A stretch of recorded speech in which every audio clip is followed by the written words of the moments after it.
to discover gravitons and learn how to manipulate them, which once they can isolate a particle, they can manipulate it any way they want. They already know how to do that. And then affect the spin and create a binary code. So you could have a string of gravitons, one up spin, one down spin, whatever. And to create like a binary, almost like a Morse code, string those together and then just send them into an extra dimension, then set up a detector and see if there's a reply. That's one idea and they've been talking about this for well over a decade. Okay.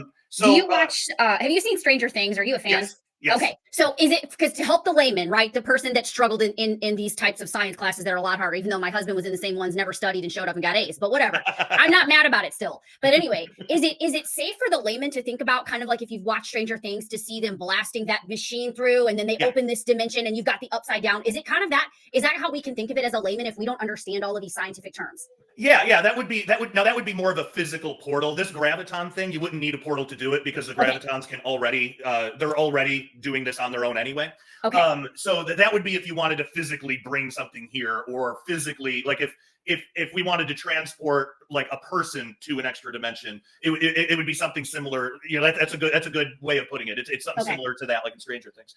But when I think about the science director has even said, Sergio Bertolucci of CERN, he's even said, when we do this, if we open portals or whatever, some unknowns might come through, whatever that means. So every once in a while, you'll get these higher ups at CERN that say these like weird things like that. It's like, well, what is that?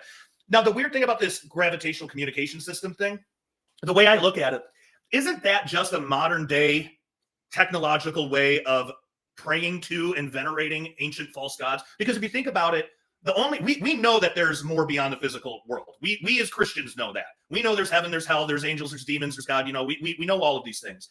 So the scientists may not know that, but the only thing that they're going to be communicating with are fallen angels and demons. God's not going to answer that. A good angel, an obedient angel, isn't going to answer that. No, it's kind of like they're playing with a Ouija board almost. Like exactly. Yeah, so it's like they're sending messages. And what is prayer? But you're sending messages. You're trying to communicate with something bigger than yourself. That's essentially what prayer is. So they're doing the same thing, but they're taking this technological route to get there. And so that's concerning. Now, the good thing is that they don't have the technology to be able to do that yet because gravitons haven't been discovered. And